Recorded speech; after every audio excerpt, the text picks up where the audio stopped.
কথা বলে রেখে আপনাদেরকে, সেটি হলো লালবাগ ঘুরতে আসলে সব সময় হাতে একটু সময় নিয়ে আসবেন। মিনিমাম 30 মিনিট সময় লাগবে, তার বেশি সময় দিলে আরও ভালোভাবে ঘুরতে পারবেন। লালবাগের আরেকটা আকর্ষণ রয়েছে, যেমন হাম্মামখানা, এখানে একটা জাদুঘর রয়েছে, পুরনো অনেক কিছু দেখতে পারবেন। তো ঘুরে ঘুরে দেখার একটা সুন্দর সময় কাটানোর জন্য লালবাগ কেল্লা অনেক ভালো লাগবে। লালবাগ, আহসান মঞ্জিল দুটোই পুরন ঢাকায় অবস্থিত। এই পুরন ঢাকায় আরও দেখতে পারবেন পুরনো মসজিদ, খ্রিস্টানদের গির্জা, বিভিন্ন সব ঐতিহ্যবাহী ভবনগুলি এই পুরন ঢাকায় অবস্থিত।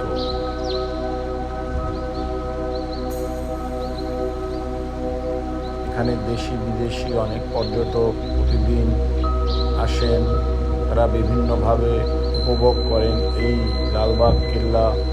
ছবি তুলতে আসেন দর্শনার্থীরা, কেউ এখানে ঘুরতে আসেন, অনেক ছাত্রছাত্রী আসে, তারাও এখানে ঘুরতে আসেন। এটা হচ্ছে হাম্মামখানা। হাম্মামখানা আসলে লালবাগের মূল আকর্ষণ এই হাম্মামখানা। এখানে বিভিন্ন সময় মিটিং হয়ে থাকে। দরবার শরীফও এখানে বলা হয়।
ঢাকা ঘুরতে আসবেন আর লালবাগ কেল্লা ঘুরবেন না, তা তো হতে পারে না। আহসান মঞ্জিল ঘুরেই এখানে চলে আসবেন। খুবই সুন্দর একটা জায়গা, সুন্দর বাগান এখানে রয়েছে, সুন্দর ফুলের বাগান। আর কেল্লা দেখতে আপনাদের এখানে সর্বমোট সময় লাগবে প্রায় 30 মিনিট। কেল্লা, মসজিদ, ওইখানে একটা বসার জায়গা আছে, এই সব দেখতে আপনাদের প্রায় আধ ঘন্টার মতো সময় লাগবে। এখানে টিকিটের মূল্য বিভিন্নভাবে ধার্য করা আছে, যেমন বিদেশিদের জন্য আলাদা, বাংলাদেশি সিটিজেনদের জন্য আলাদা, স্টুডেন্টদের জন্য আলাদা। আপনারা আসবেন, এখানে অনেক সুন্দর জায়গা। এটা আপনারা ঘোরার জন্য দ্বিতীয় নাম্বারে রাখবেন অবশ্যই। দেখেন কি সুন্দর ফুলের বাগানটা, অনেক সুন্দর। মেঘলা আকাশ, আকাশে শরতের মেঘ, দেখতে অনেক সুন্দর লাগছে। কেমন লাগছে এই বাগানটা? বাগানে অনেকেই ঘুরতে আসে, তাদের সময় অতিবাহিত করে। এখন প্রচণ্ড রোদ, যার কারণে লোক তেমন একটা সমাগম নেই। বিকালের দিকে আরও বেশি দেখা যাবে।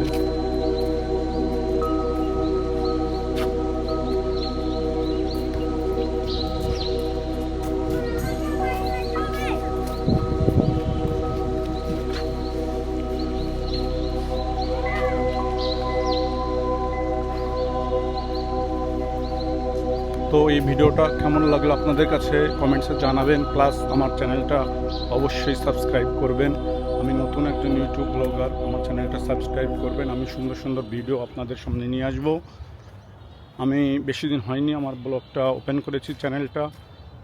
তারপরও আমি সুন্দর অল্প কিছু ভিডিও দেওয়ার চেষ্টা করছি। আগামীতে আরও সুন্দর সুন্দর দেশি বিদেশি অনেক ট্রাভেল ব্লগ দেওয়ার চেষ্টা করব। ধন্যবাদ সবাইকে, দোয়া করবেন, পাশে থাকবেন। খোদা হাফেজ।